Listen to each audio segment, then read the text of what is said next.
শুরু করছিলাম শুধু ব্যাম্বু চিকেন দিয়ে।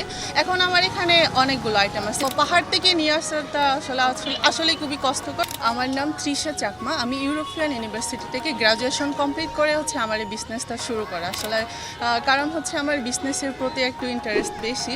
চাকরির থেকে বিজনেসের প্রতি আমার ঝোঁকটা একটু বেশি থাকার কারণে তো আমার এই রাস্তাটা আসলে খুবই ফেভারিট একটা জায়গা। আমি ফ্রেন্ডদের সাথে ঘুরতে আসতাম। তো এখানে দেখি সব খাবারই বিক্রি হয়, শুধু আমাদের পাহাড়ি খাবারটা ছিল না।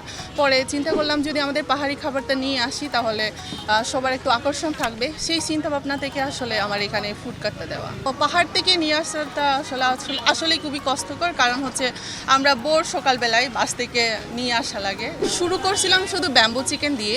এখন আমার এখানে অনেকগুলো আইটেম আছে। ব্যাম্বু চিকেন, বিন্নি চালের পায়েস, এখন বাঁশকুড়লের সিজন শুরু হয়েছে, বাঁশকুড়ল আছে, তারপর কাঁকড়া বোনা, আমাদের ট্র্যাডিশনাল পিঠা, আর মুন্দি, যেটা সবাই চেনে আর কি। এখন যারা দূর থেকে আসে ওদেরকে আমি কন্ট্যাক্ট নাম্বার দিয়ে রাখি যে আপু আমাদের দোকান তো সবসময় খোলা থাকে না, আর বিকালের সময় আমরা এখানে বসি।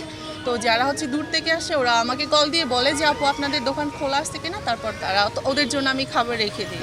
আসলে এই বিজনেসটা রানিং করেছিলাম শুরুতে আমি, আর আমার সাপোর্টিভ পার্টনার হিসেবে একজন ছিল, ওনার নাম সুকিরণ চাকমা। উনি না থাকতো আসলে আমার বিজনেসটা আমি একা রানিং করা পসিবল ছিল না আর কি। তো এখন আমাদের বিজনেসটা আমরা দুইজনে সামাল দিচ্ছি। এখন বিজনেসটা আসলে খুবই ভালোভাবে চলতেছে। আমি চিন্তা করছিলাম যদি আমি বড় করে রিস্ক নিই তাহলে আমার বিজনেসটা যদি না চলে তাহলে আমি মধ্যবিত্ত ফ্যামিলি থেকে বিলং করি। তো আমি ডাউন লেভেলে চলে গেলে তাহলে আমার প্রবলেম হবে, যার কারণে আমি চিন্তা করলাম যে এটা আগে দেখি, কাস্টমারদের আকর্ষণটা কেমন, তারপরে আমি আমার প্লট নেওয়ার চিন্তা ভাবনা আছে, আমার বিজনেসটাকে গ্রো করার চিন্তা ভাবনা আছে।